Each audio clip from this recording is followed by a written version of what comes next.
Hi girls, it's Friday and I have a new couch. So before I start this week, I would like to thank everyone for their very nice, kind thoughts for Mona. It was really scary, but she's okay now, so thank you everyone for keeping us in your thoughts. I appreciate it. So this week we're doing something I suggested, which was a writer's tag, and I was happy that we found one and that there was one that existed. I was kind of thinking that there may not have been, but luckily Library of Sarah went ahead and made one for us, and she made her video back in July, so I thought we would do it. Obviously we've answered some of these questions throughout the many 400 plus videos we made for those writer girls, but I thought that since we have so many new subscribers from this last NaNoWriMo, we could revisit some of them and basically have it be a refresher to our new viewers. So question one is, what do you write? I am definitely a novelist. I write long stories, novels. Number two, what do you mostly write about? I tend to write in the genre that's just now coming onto the scene and just now is being recognized by editors and agents and publishers as being new adult, which is the subgenre of fiction between young adult and I guess everything else. Because my characters, they're my age. They're in their 20s. They're not in high school, so they're not young adult, but they deal with a lot of adult things. But it's not like I'm writing about 40-year-olds dealing with it. So I definitely would say I'm a new adult writer. Specifically what I write about can vary a lot. I write about aliens, I write about guns, I write about lesbians, I write about the Portuguese Mafia, I write about low Earth orbit colonization. I'm starting to dabble in epic fantasy and paranormal investigation. Number three, what's your favorite thing about writing? My favorite thing about writing, I think, goes back to when I first started, which was listening to music and letting the music inspire a scene about whatever I think it would inspire. And I still do this to this day. It's a great way to get imagination, especially if I have writer's block and I don't really feel like and I'm having a hard time writing. I will just lay down in bed and listen to music and just think about how it relates to what I'm writing about at that moment. Number four, what or who inspired you to start writing or keep writing? I was inspired to write by my 5th grade elementary school teacher, Mr. Tamburino. As a English exercise, he would have us write a short story every month. And I had never written fiction like that, but he would give us a topic, and we would just write about that topic, whatever story came to mind, and at the end of the month we would go through someone's work together as a class on grammar, on spelling, but then also the basic structure of storytelling with the beginning, middle, end, plot, setting, rising action, climax. So that was really my first taste, I guess, of creative writing. It really allowed me as a student to trust myself and trust my creativity to the point where I found out that I really liked doing it. But the only thing is that I hated this, like, what he would have us write about was so mundane. I mean, granted, it was for a 5th grade class, so, I mean, he was kind of limited, but I would go home and I would complete the assignment, I would write the short story, and then it would be like, I wish I could have made that more exciting. And then every time I forced myself to ask that question, how could I have made that story more exciting?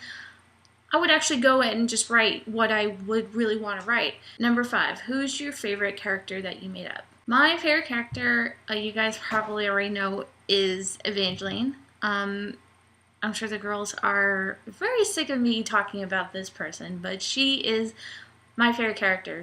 She feels like my child sometimes. I know her so well that she feels like my child. She's the daughter of a Portuguese Mafia boss in Miami, and she has had a very dark history that she's trying to come to terms with in this current storyline that I'm trying to write her into, and at the same time realizing that she has a lot of potential, but it's hard because she has a lot of baggage, and emotional trauma that she has to go over. But yeah, I just love writing about her, and you know, she occupies my thoughts am when I hear a song that reminds me of her, or if I see a dress that would look amazing on her, or something that I think she would wear, something that I think she would say. And she pretty much tells me how to write the story. She is the driving force behind what I am doing right now, because I feel like I would go crazy and from listening to her in my head if I did not write her down. Number 6, when did you start writing? Kind of already answered this in the other question, but I started writing the way I write now in 5th grade.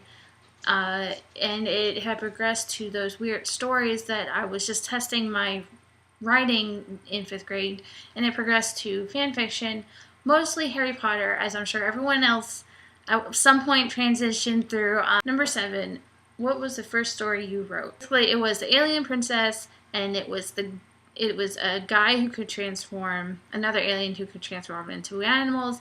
They got together. He rescued her from her planet before she could be killed, and they were sent spiraling through space, and they just happened to crash land onto Earth. But it had been in the prehistoric times, or not prehistoric, but it's not modern age Earth. So that was my first story, and those two, I will never forget them. Rena was the alien, and Raya was the guy, her guardian, or bodyguard, I guess you could say.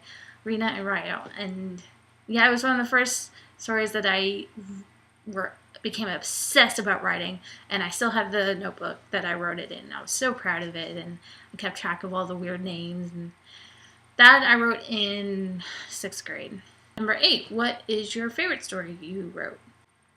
So far, my favorite story I've written was actually my Nano from not this past year, but the year before that, where I wrote about it's Evangeline and all those characters, but like 15 years later, and it's the next generation. And it was my first YA, which is crazy because I hate reading YA, and I couldn't believe I was writing it. And you can probably look back and see my videos where I'm talking about this.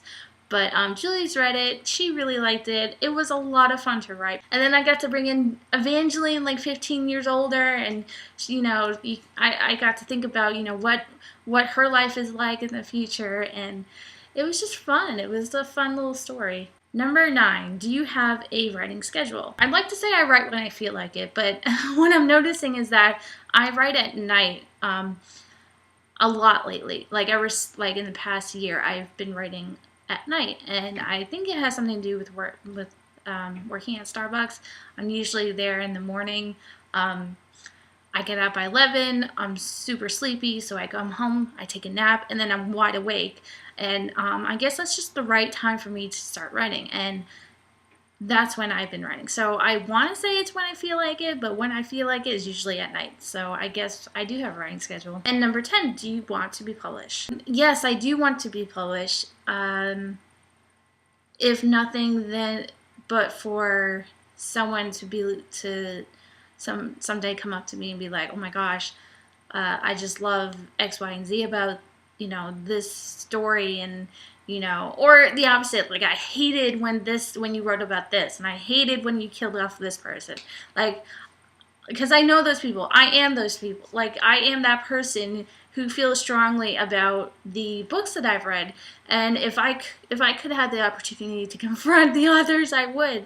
And that's what I want. I want people to confront me about what I've written and how much it ruined their lives or changed their lives or whatever.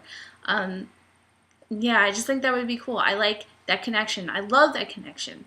That's why I like Twitter and YouTube and Tumblr, and I love it when authors are so in tune with the people that they write the stories for. So I want to be one of those people. So what I'm still reading Neil Gaiman's American Gods. I freaking love this story. Like, it is amazing. Still rewriting The Vaulted Sky. It's going so much, like I said, still going a lot better than the first couple of drafts. I'm loving the new direction we're taking it, and And yeah, it's just exciting to go through this process again. So I guess that's going to be all from me today. I hope everyone has a great weekend. And Julie, I'll see your face on Monday. Bye.